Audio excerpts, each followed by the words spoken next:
well, we said in the pregame show that we hoped that wasn't the last one that we would be doing, but sadly, it was. The Phillies fell to the New York Mets 4-1 tonight.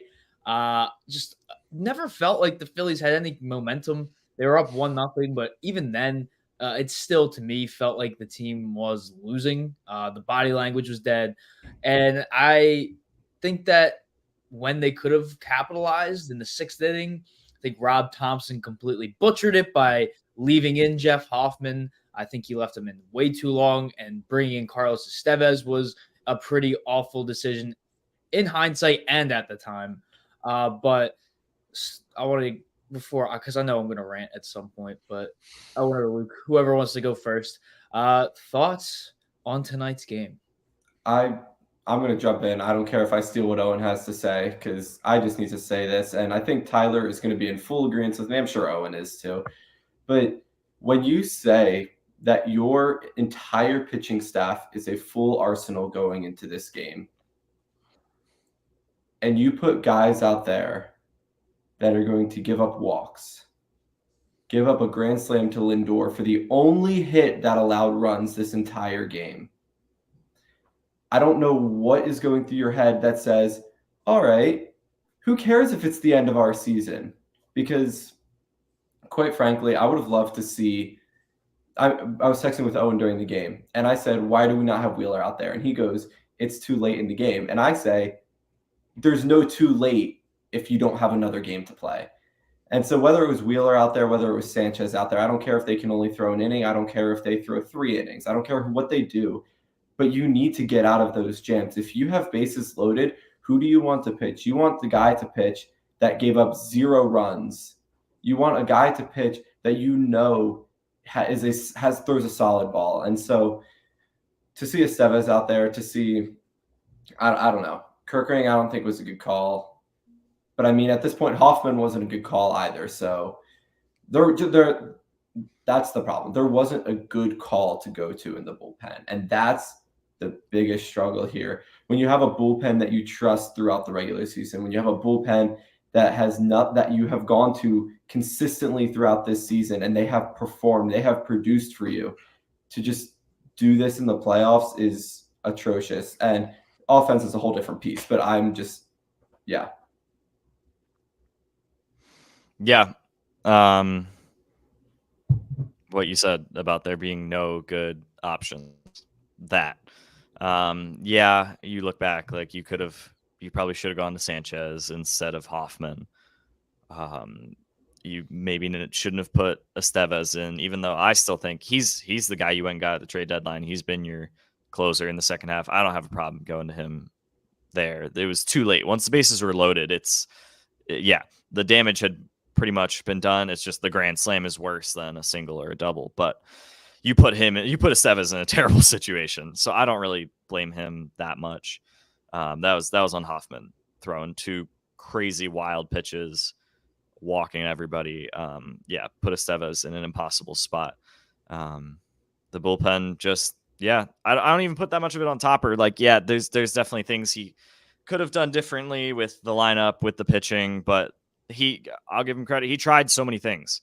He tried almost every option that he could, and just nothing worked. No good options in the bullpen, no good options in the lineup. The bottom third, Mikey didn't come through. Just demoralizing. Like, these last 2 games, like Tyler said, like the Phillies, they just felt like we were getting lucky, barely hanging around.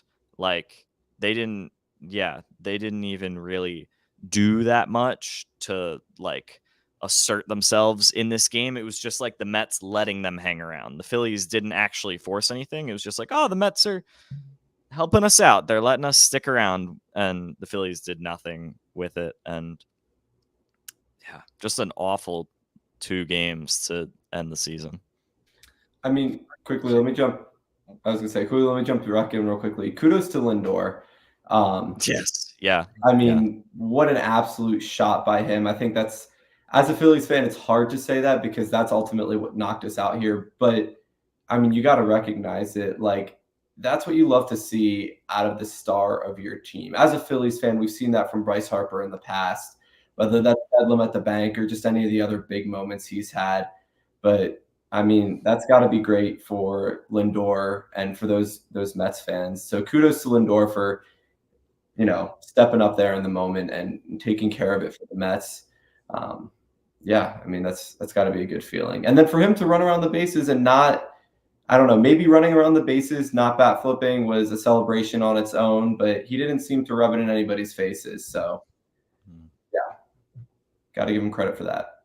Yeah, he probably had the calmest reaction to a go-ahead grand slam in the playoffs that I've ever seen. But yeah, Five Nights says no chemistry on that team. Trade Harper. Than that. Bryce Harper will not be traded. Wow. Yeah, there is a 0% chance that he's traded, nor do we want him to be traded, because there was 3 things that went well for the Phillies in this postseason of 4 games. It was the starting pitching, which was great, literally great. Bryce Even Harper, Ranger played great. Well, against all odds. We'll get to him, but sorry, don't want to jump the gun. Bryce Harper, the starting pitching, and Nick Castellanos. Every other player, every manager, coach, no. The only 3 good things that went well for the Phillies were Harper, Castellanos, and the starting pitching. So 0 chance that Bryce Harper gets traded. That's never going to happen. Jake says you can take the pitcher away from the Angels, but you can't take the Angels away from the pitcher, in reference to Carlos Estevez. He did call. I can confirm via a text message that Jake said Hoffman would implode. And I didn't think that was going to happen in the 5th inning, because I thought that was just going to be it for him. I was assuming Christopher Sanchez would be brought out because they said he could throw 30 to 35 pitches. I was like, oh, perfect. Peterson came in for the Mets, and now Sanchez can come in. And Hoffman was still out there, and I sighed heavily. I didn't agree with that. And then bases loaded. You bring in your closer for a middle relief role. I don't like that. I know Owen. I get the mindset of it's your guy. He's been your closer. Go to him, but he's not used to those kinds of situations. He's used to coming in and closing a game, not coming in the 6th inning with the bases loaded. But Rob Thompson was awful this postseason. I'm sure we'll talk more about that. But, I mean, I think firmly the number 1 reason we lost this was because of the offense. That's really inexcusable. They scored 1 run, two runs, and 1 run in all their losses. So pretty awful from the offense that's getting paid over $200 million. Jimmy, he says, as a Mets fan, with Ranger getting out of back-to-back innings with bases loaded, I thought for sure this was going back to Philly. Ranger Suarez was just keeping them into that, but we'll get to the keys to the game, because Ranger Suarez was mine, and he pitched lights out. Well, he did have a lot of walks, 4 walks, but 0 runs. Like I said earlier, I don't care if you have 20 hits given up. If you give up 0 runs, I'll take that stat any day. 4 1/3, 5 hits, no runs, 8 strikeouts. What'd you guys like from Ranger tonight?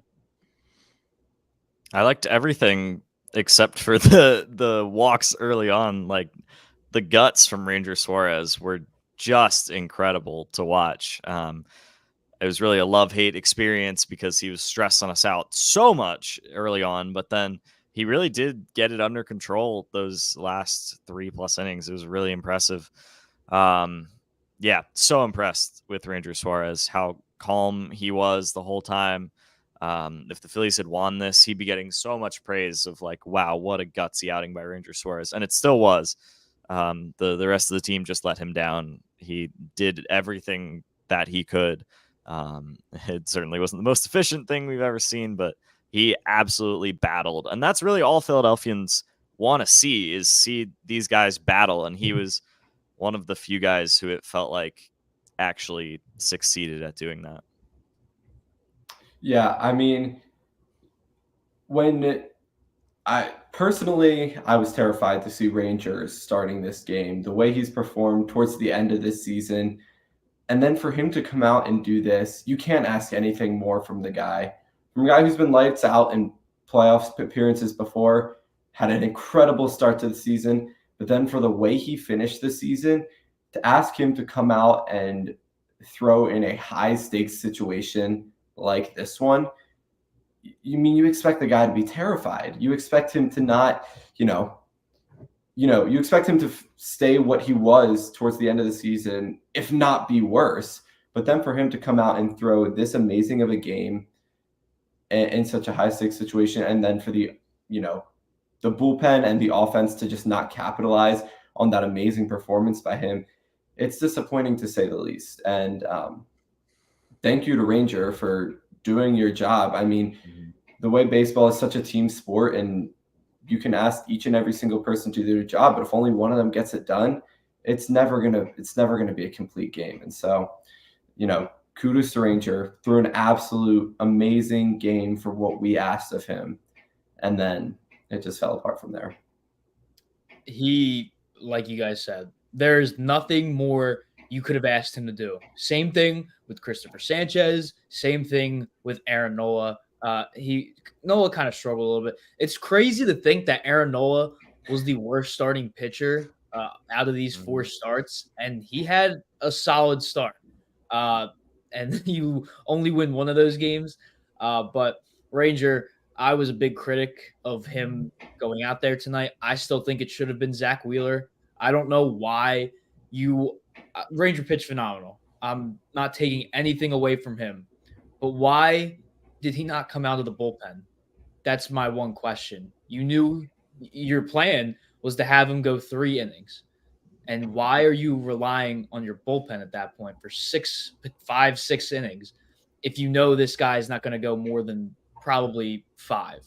Because then you're relying on your bullpen, who has over a 12 ERA in the postseason so far. So I don't know why Zach Wheeler wasn't out there, a guy that can go 7, 8, even 9 innings.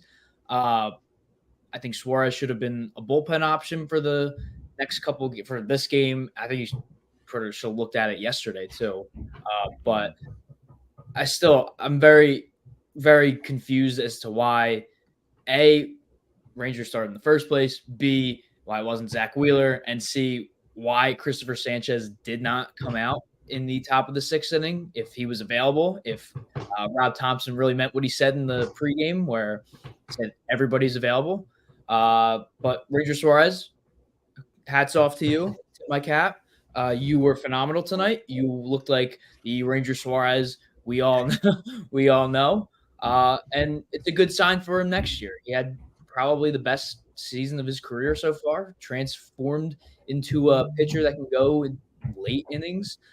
So Ranger Suarez, congratulations on a great season. Unfortunate that it ended that way. Owen, your keys was the bottom third of the lineup today that consisted of Bryson Stott, Weston Wilson, and Brandon Marsh, and Cody Clemens for an at-bat. Bryson Stott was 0 for 3. Weston Wilson was 0 for 3. Brandon Marsh was 1 for 4. And Cody Clemens was 0 for 1. Yeah, the key, it didn't work. The key was Jamal Adams' key card at the Jets facility. It did not. It was the same that we've seen. And yeah, basically like what I said before, the big guys didn't come through in their moments either. So this is on everybody, obviously. In this game specifically, nobody came through on the offense. But throughout the series, it's so much pressure to put on just the top half of your lineup to perform. So Trey Turner is going to get a lot of scrutiny. He had a rough series. We're all going to be upset with him. JT had a bad series offensively. Obviously, he was great defensively as always, but did not hit basically at all.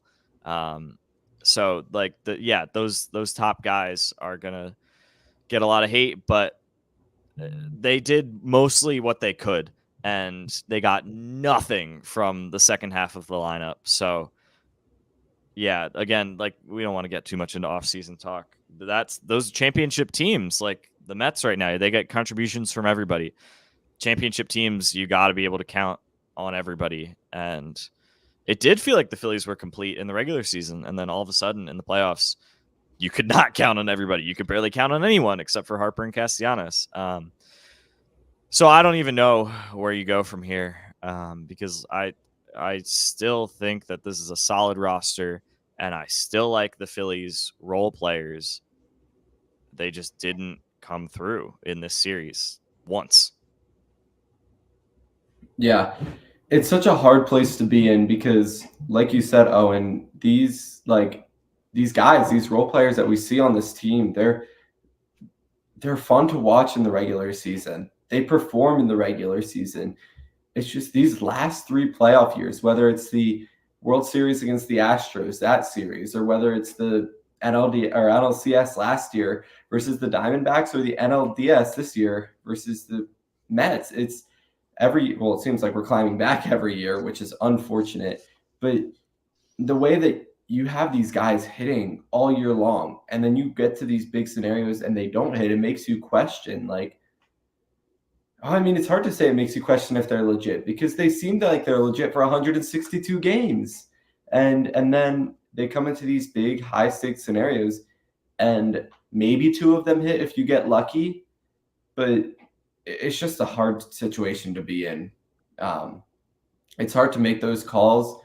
And yeah, sometimes you have to sacrifice a few bats for defensive for defensive purposes, whether that's putting Rojas in the lineup because it gives you more range at center field, or whether that's keeping JT in the lineup because his glove outweighs the faults of his bat an immense amount. And I mean, you just saw that tonight in that impossible throw he made to first base on that little dribbler in front of the plate. And so those decisions are just hard to make. And it's just, it's an unfortunate position to be in.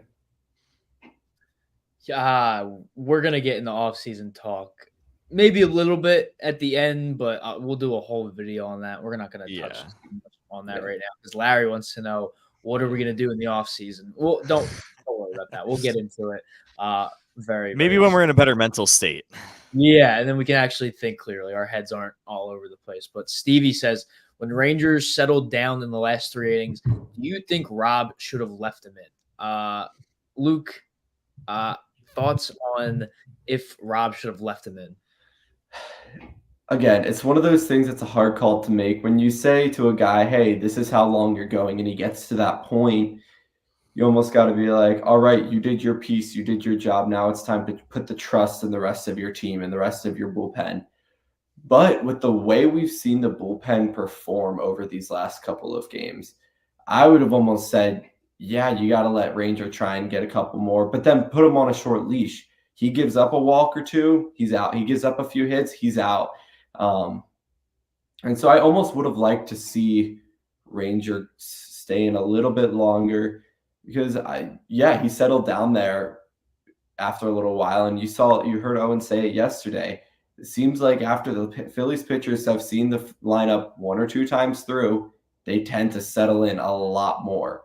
And so I think it would have been great to see Ranger continue to pitch a little longer. But I mean, Rob did what he thought was best, and that's trusting his bullpen, which he clearly could not trust anybody in that bullpen throughout any of these games against the Mets. I think Ranger was maxed out. He was pushing 100 pitches. There were runners on base. I think it made sense to take him out. It looked like the right move when Hoffman got out of the inning. Where things went wrong was after that, the very next inning. So I think Ranger went to his limits. None of us were expecting him to even go that far. To throw almost 100 pitches was not what we were expecting at all. And there were runners on base. If he had gone on a run of he got the last 6. Did we lose you? Oh no. Oh no, he did this yesterday though. But let's hear what you have to say. He was hitting it head on with what I was gonna say. I feel like Ranger was pulled at the perfect time. I mean, he had 97 pitches, and like Owen said, there was runners on, and it was great because Hoffman came in, shut it down. that should have been it for Jeff Hoffman. I don't know why Rob Thompson decided to keep him in.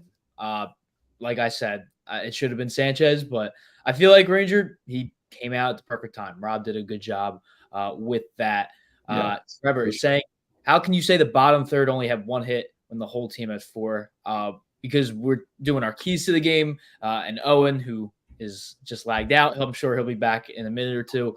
He said one of the keys was the bottom third of the lineup because they've been absolutely brutal in the postseason so far, and he proved his point. They didn't come through, and what happens? Phillies get 4 total hits, 3 of those coming from Bryce Harper and Nick Castellanos. So Jake said if he was on the Phillies, it would have been a sweep. I want to get Owen's reaction to that. Owen, do you agree with this statement? No, I do not.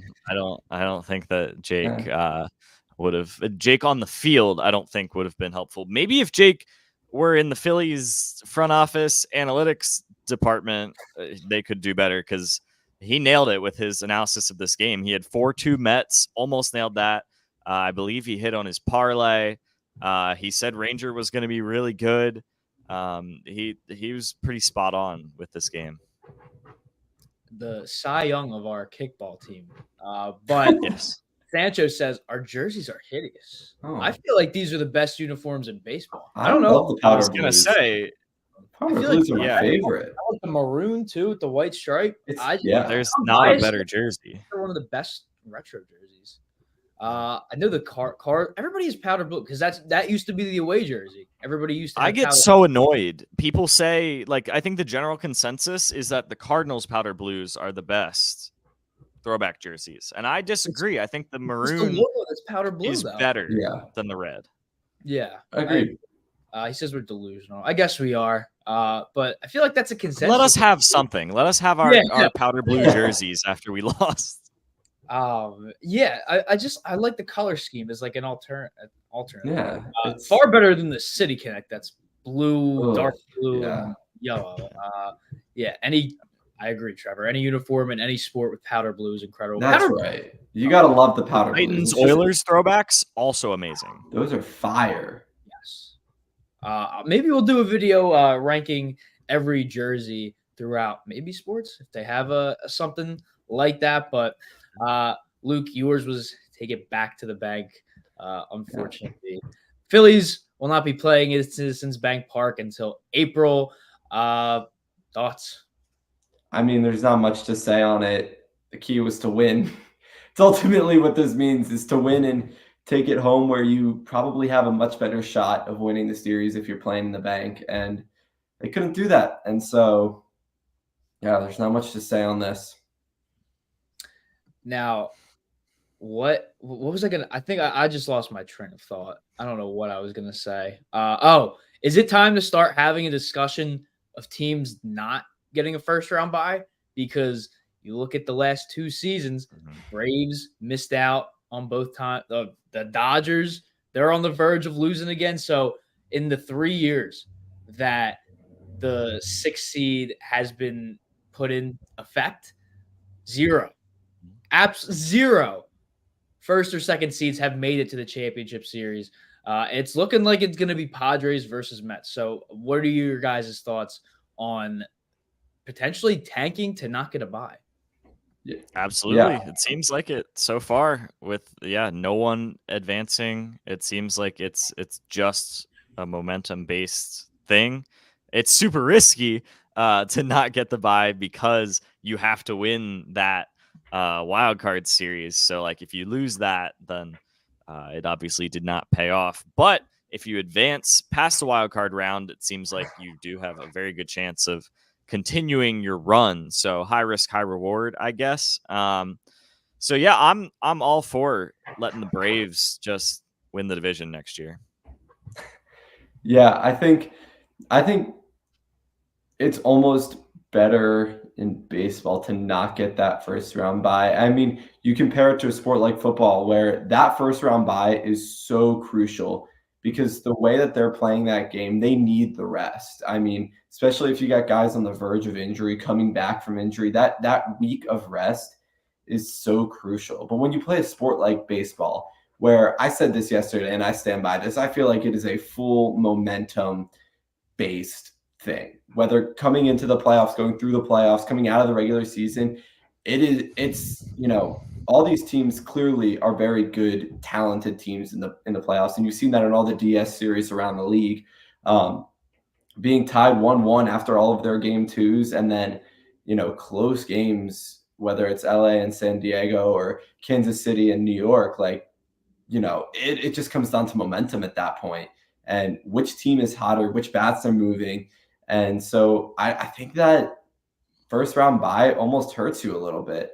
And as much as that rest is nice, especially for pitchers and their arms, it's like if you have the momentum coming out of the regular season, you can fly through that wild card series and just keep that momentum rolling through the NLDS, through the NLCS, and right into the World Series, kind of like we did in our 2022 run. I think that was the crucial part of that 2022 run, is we had the momentum and we didn't have to rest too much at all. All right, unnecessary.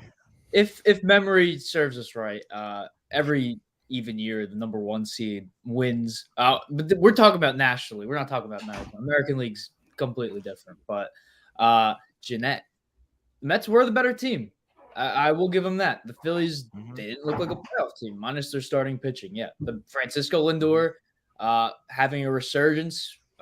People have been calling him overrated, overpaid for a couple seasons now, and he finally has that big breakout year. He's probably going to be the MVP runner-up to Shohei Ohtani, and I wouldn't say carry his team. He hasn't done all that much in the postseason so far, but I mean, the biggest hit of the season for the Mets at this point. And now they're going to they're 4 wins away from the World Series. So they were the better team. I hope the Mets get crushed. Let's go. Yes, me too. I don't know if I'm prepared to say let's go Dodgers if that happens, but I don't think that's going to happen. So let's go Friars. Now, this is where we can get into maybe just a tiny bit of offseason talk. Because where do the Phillies go from here? Just a quick thing that I remembered. Luke and I picked Francisco Lindor to homer in Game 3. We just missed it, Luke. We should have timed that better. Should have timed that better. I don't even know where the Phillies go from here. Like, the whole thing with this roster is that this core is here to stay. That's the whole point, is that you have an extended championship window with these guys. So other than like minor changes on the fringes, like, the foundation of this team is what it is, for better or for worse, which generally is a good thing. That's what you want from your baseball team, is a solid core that you could just run it back with year after year. It's just discouraging when it seems like they're regressing in the playoffs year after year. But it's the last year of Schwarber's contract this coming season, last year of Cassidy's contract. They're both on the 4-year deals, and it's the 4th year, and they're both getting older. So probably the last run at it in 2025 with this exact core. And then you've got Wheeler, Nola, Turner, Harper locked up for a while, plus the younger guys sticking around. But with this exact core, it's one more shot at it. Yeah, I mean, I'm pretty sure, correct me if I'm wrong, but I think the only free agents after this year are Estevez, Hoffman, and Turnbull, which are guys I think Stubby also. Oh, Stubby too. He'll be brought back. Yeah, I mean, it's so just like looking at that, of our core guys, those are a few bullpen guys who, they were good in the regular season, but didn't show up in the playoffs. So you're like, does that affect whether they stay or not? I don't know. We don't need to get into that a whole lot, but you got some solid starting pitchers locked up for a little while, which is always a good place to be, to have some guys you can trust in the regular and postseason, in Wheeler, Nola, Sanchez, and I mean, Suarez, the way he played in the beginning of this regular season and then in this playoff game. I mean, you got to still think you trust him at least going into next year, and hope that he can have a solid year. And then, like Owen said, you got that core group locked up, for a little while. Cassidy and Schwarber till next year, obviously. But, I mean, feel like we've been saying this for 3 years now, but the time is now. They gotta capitalize on this, what they have now.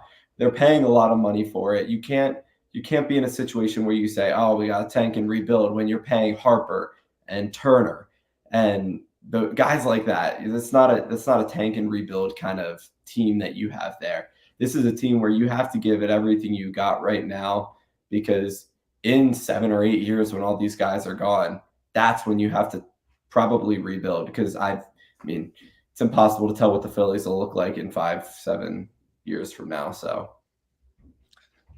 Elliot says they need to have a change in philosophy for their approach at the plate, and this is why I'm showing this before I speak. Kevin Long shouldn't be brought back. Thompson, I am fine with. Bullpen coach needs to go as well. Kevin Long, that is going to be the conversation of the offseason, I feel like. If anybody is fired, I don't think it's going to be Rob Thompson. Rob Thompson just led them to a divisional crown. World Series was 2 years ago.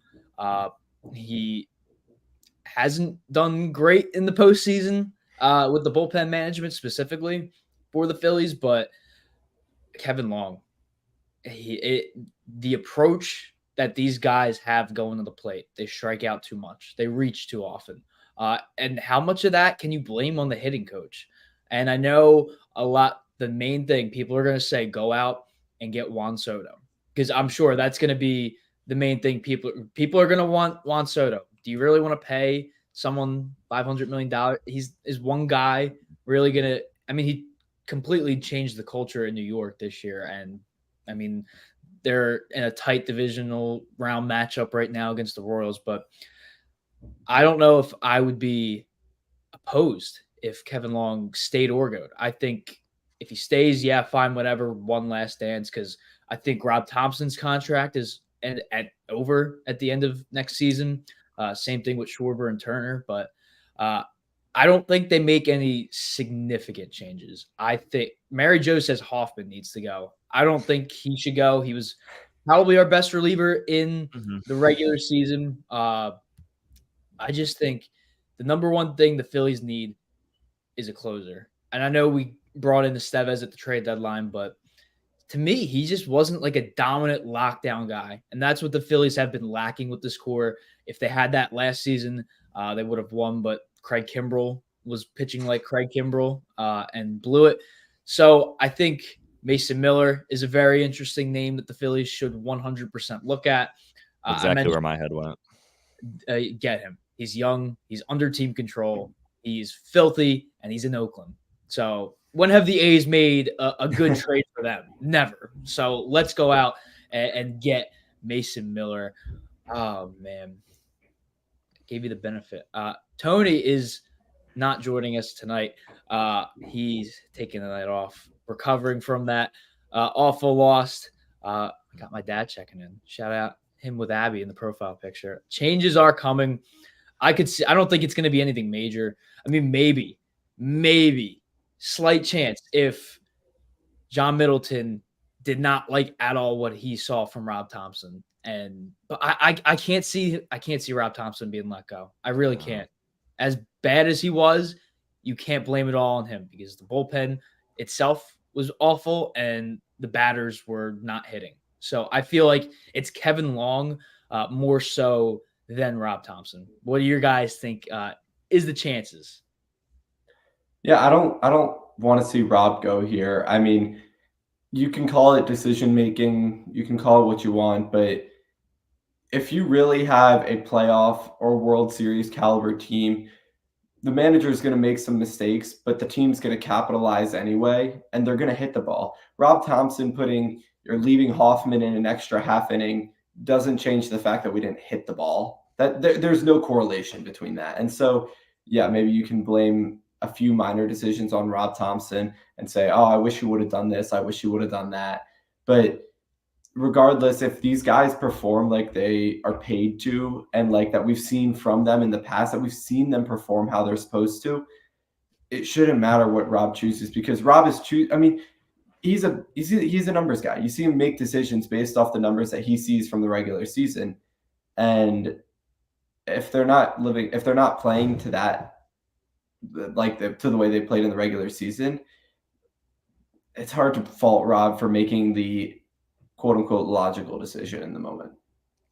Jake says the Phillies should hire Robert Saleh because he knows about not scoring. Oh my God. Robert Saleh will be an NFL head coach by 2026. You can take that to the bank. Jay says, what's y'all's thought on Ranger Suarez? I think he's in a great situation. I think with Aaron Nola, he could be anywhere from the number 2 starter to the number 4. That's just how stacked his pitching rotation is. 1 through 4 is locked up right now, so Ranger has nothing to worry about. Had probably the best year of his career this year, so he just needs to work on longevity, I feel. So I don't know how you do that. I don't know if that's cardio. I don't know what you do. I don't know specifics of how you prepare for that. So take lessons from Zach Wheeler and Aaron Nola. That's all. Yeah, that's a very good idea. But I think mainly it's just the only starting pitching question going into the offseason is what do the Phillies do with the number 5 spot? Is it Andrew Painter? Is it McAble? Is it Taijuan Walker again? Is it a free agent? Not Taijuan Walker. Not Taijuan Walker. Please no Taijuan Walker. Question. Does Taijuan Walker stay or they cut him? That's going to be really interesting. Andrew Painter would be fantastic. I would love to see Painter. They'll bring in a free agent. I think he's scheduled to start throwing soon, so maybe he'll be ready by spring training. I would love that. He'd be a huge boost as a number 5 guy because you're not relying on him to be anything crazy. Because you bring him up, and if he doesn't do well, fine, you can just send him back down in the minors to develop a little bit. But if he becomes that number 5 the Phillies have been looking for, I don't care. He doesn't need to have a Cy Young-esque season. He'll be a rookie. You just need him to show you something. That's all you need. Better than Taijuan Walker. That bar is very low. Very, very low. So, final thoughts on the season? Because I'm sure we're going to do a video on this at some point. That would be a cool off-season collaboration. But final thoughts on the Phillies? Yeah. I mean, every year, no matter how it ends, whether we make it to the World Series, whether we win the World Series, whether we don't even make the playoffs, I love the Philadelphia Phillies, no matter who they are, no matter who's their coach, no matter what the situation is. I love the Phillies. I'm a baseball guy. I love watching the sport of baseball. It's something that I look forward to every year. It's something that I enjoy every year. And so thank you, Phillies, for giving me a fun season to watch. Didn't end the way we wanted it to. But yeah, I'm never going to say I hate the Phillies because that'll never be the case. I just love the game. I love the sport, and it's just a fun thing that I get to be a part of every year. Couldn't agree more. What I said in the pregame of game 1 before the series started, just I love watching this group of Phillies specifically, and I want to watch them as long as I can. And it sucks that we only got to watch them for 4 games in this postseason. I just want to see them play together as much as I can because they're such a fun group to watch, and they're so entertaining. And we all know that they can be so much better than they were in this series. And so it's just so disappointing to have not seen the full potential of what we know we could have seen. It feels like we really missed out. And then just the other thing is missed opportunities within our own series, but over the past 2 playoffs, it feels like it's just been a golden opportunity both times, where last year you got to play the Diamondbacks. Nothing against the Diamondbacks. They were a great team. They were on a run, but you had them 3-2. You lost that. You got to play the Rangers, who were also good, but not a juggernaut by any means. So the competition wasn't exactly stacked. They've never had to face the Dodgers in any of these playoffs, which is crazy. And then this year, it's the most wide open it's been. You didn't have to face the Braves at all because they got beat up. They're going to be back full force next year. Another issue to deal with. You didn't have to face the Dodgers again. You might have had to. It looks like the Padres are going to get them, but you would have, had to face the Padres instead of the Dodgers. And in the World Series, it's wide open. So just, yeah, last year it felt like there was an opportunity. You didn't have a huge juggernaut that could take you out. Same thing this year. Didn't even have to face the Braves. It seemed easier this year than last year. And next year, it's who knows? We know the Braves will have their guys back and healthy. Just another obstacle in your way. And just, yeah, nothing is guaranteed every single year. So the chances that you get and they seem like great opportunities and you waste them and you're like, we still got next year. You don't always have next year, because next year could be like the Braves this year, where you have a bunch of guys get hurt and it's just like, well, what are we going to do without our 3 best players? And it's a wasted season. And so, yeah, now I'm just rambling about all the missed opportunities, but that's how it's been. It feels like they've had some great shots at it and they swung and missed, and now you hope that you get another opportunity, but you don't know for sure. I feel as if next season is the last dance, because what happens if you have 4 consecutive seasons of this core that just comes up short? It could be the last time we see Schwarber, Castellanos, Rob Thompson, even maybe Alec Boehm. You never know what a season's going to hold. And I feel like the Phillies window is very close to being shut. I think next year is the final year with this core. Obviously, Bryce Harper and Trey Turner are locked in for quite some time, but I'm talking more so everybody else, coaching staff, key role players. I'm terrified of the Braves next year. They have Ronald Acuna coming back. They have Spencer Strider back. Austin Riley will be fully healthy. So they're going to be a tough matchup in the East. Yeah, obviously, you have the Mets, who just won 89 games. Steve Cohen, they've been linked to Juan Soto. What's to say they come up short and they have Juan Soto? So terrified of them as well. Nationals, a young team that took a step forward this year. Do they take an even bigger step next year? So the Phillies, I feel their window is very, very, very close to being shut, because you still have the Dodgers and the Padres. Diamondbacks had kind of a down year. Some bad free agency signings. I'm sure they're going to fix their mistakes there. Not really worried about anyone from the Central. They're never really a threat. It's usually the East and the West. But my point being, I feel like it was so wide open for the Phillies in the past 3 seasons. You had that underdog run in 2022, and your offense just went dead.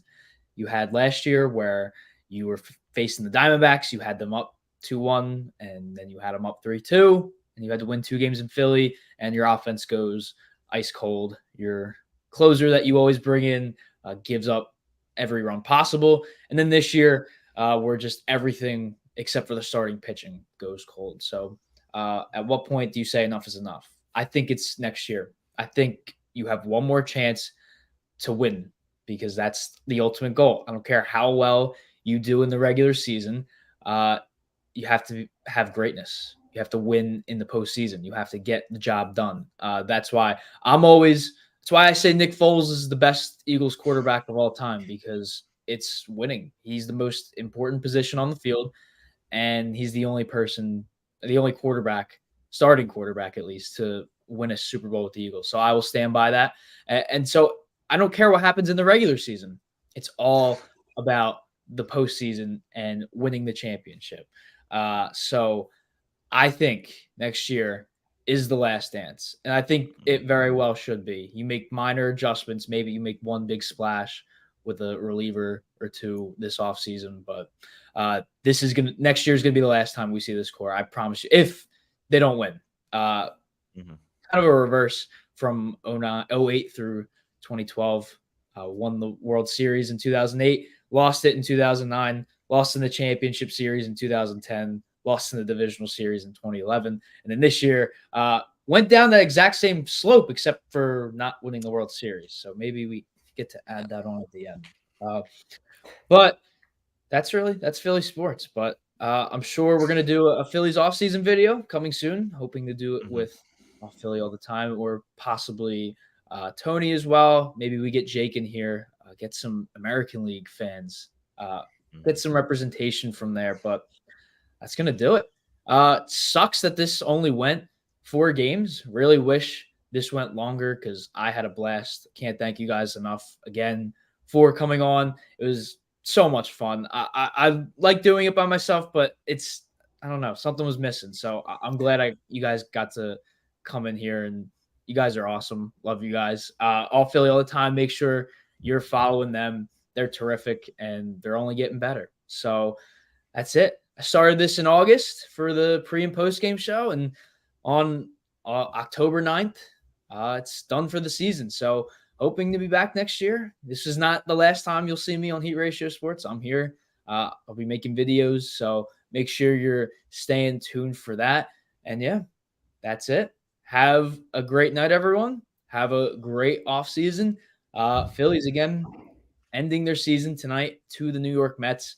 A statement that makes me want to jump off a bridge, but it's okay. But for all of us here, all Philly all the time, Heat Ratio Sports, thank you all for that. Whoever watched, whether it was one episode, whether it was all, maybe it was some, just appreciate everyone checking in and watching. Really, really appreciate it. So have a good night, everyone. Have a good off season.